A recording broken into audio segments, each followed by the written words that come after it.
geometric sequence is formed when you're multiplying each term by the next one. So maybe I'll even highlight this whole sentence. We call, you know how in adding each time we had a common difference? When we're multiplying each time, we call that the common ratio.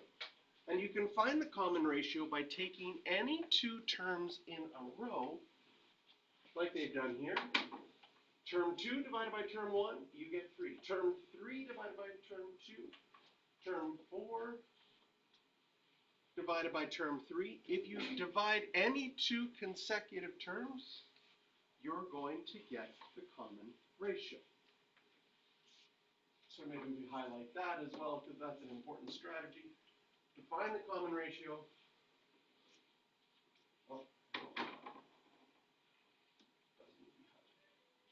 we just divide two in a row.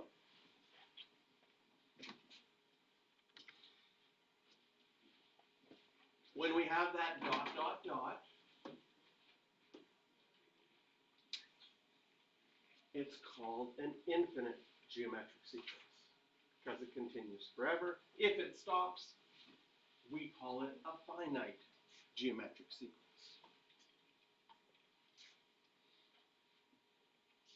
So they give us some examples, and we have an important word here, divergent. When things get bigger and bigger and bigger and don't approach a number, we call it divergent. But in some geometric sequences, like this one here, which goes, no, this one isn't. This one's divergent as well.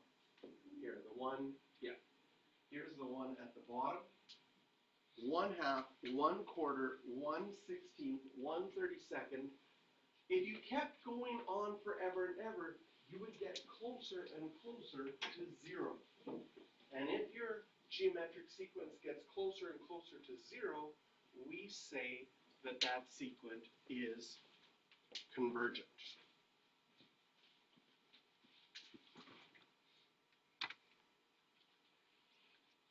So we're going to have to see if we can figure out a formula.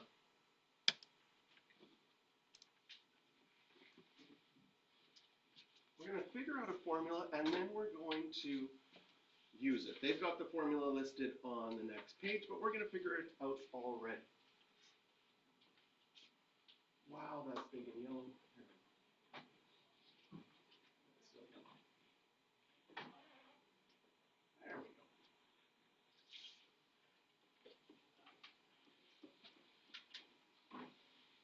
So we look at our sequence, and we're going to figure out a formula much the same way that we figured out our formula for arithmetic.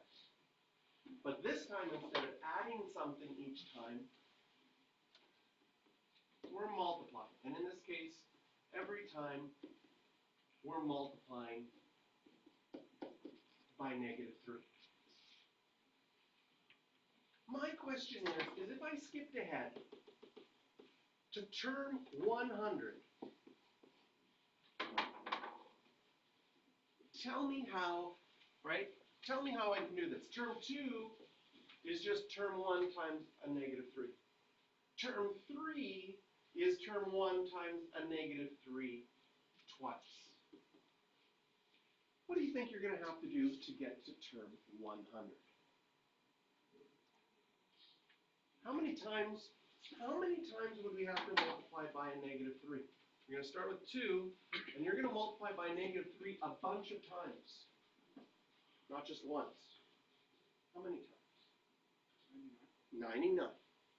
So that same idea that, oh, for term 2 I multiplied it once. For term 3 I multiplied it twice. For term 4 I multiplied it 3 times. So for term 100 I multiply it 99 times. And if you can do term 100, you can do any term. Let's say I have the general term. I don't know which one I'm going to do. Would you agree that you would start with 2, and then we're going to multiply by -3 a certain number of times? How many times when it's n? close. Because when it was 3, I didn't multiply it by 3 times. When it was 100, I didn't multiply it by 100 times. N minus 1. And you guys are geniuses. You just figured out the formula for all geometric sequences. The general formula. Does it make sense that you'd always start with term 1? Then whatever you're multiplying by, which we're going to use the letter R because it's a common ratio, we'll multiply by that R n minus 1 times. And this is the general term. They have it in a box on the bottom of page 32 as well, but we just figured it out. So if we have this, and we have our general term, we want to find the 10th term. Well, the 10th term would have that negative 3 9 times. Take out our calculators.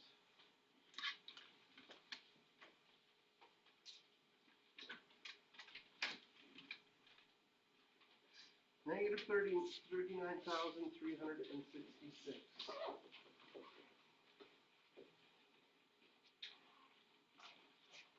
And then part B.